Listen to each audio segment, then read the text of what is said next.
ورحمه الله وبركاته. القناه الرابعه. طبعا جايب لنا واحد جميل من زمن الفن الجميل الكابتن محمود حسن.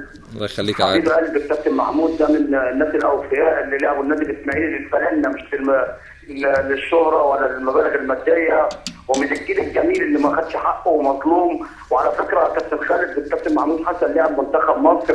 نعم. وكان طبعا مع الكابتن طاهر ابو زيد والكابتن خالد القماش. نعم. كابتن علاء ميهوب والجيل الجميل ده اللي مثلنا طيب. في الثمانينات في الاولمبياد. عايز بس اقول لحضرتك حاجه بس، انا بتوجه بكل الشكر لكل القيادات المعنيه والمسؤوله عن لعبه كره القدم، اولهم سياده الوزير العمري فاروق. نعم. والاستاذ محمد حافظ راعي الشباب والرياضه. نعم. والاستاذ جمال علام من اتحاد الكوره، والناس دي كان ليهم دور ايجابي فعلا وصنعوا الرغبات الجماهيريه. وطبعا احنا كان كل يهمنا زي ما حضرتك قلت، كان هدفنا الاساسي هو النادي الاسماعيلي، ان احنا كنا يعني حضرتك لو في لقطه بتاعت شباب بلوزداد هناك الاخوه الاشقاء مرحبين بينا، احنا برضه في لقطه بالمثل لينا موجوده في المدرجات برضه نفس المثل مرحبين بيهم.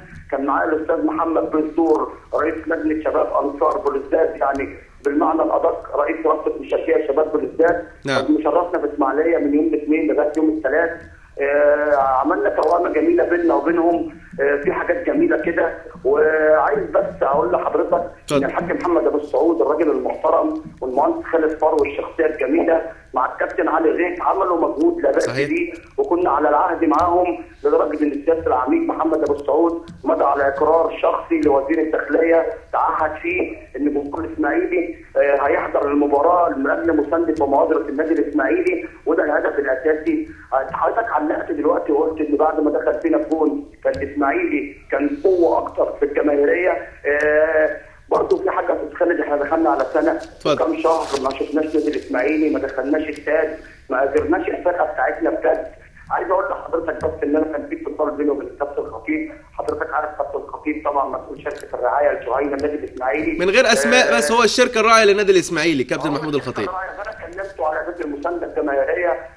قال لي عادل الامور لغايه دلوقتي احنا بننظم فيها، بس كان في اتصال مع سياده الوزير العمري فاروق تفضل مشكورا وتفهم موقفنا، وانا قلت له سياده الوزير ان في عهدك مصر حصلت على بطولتين، ايه المانع ان حضرتك تدعم جماهير النادي الاسماعيلي ان هي تبقى البطوله الثالثه؟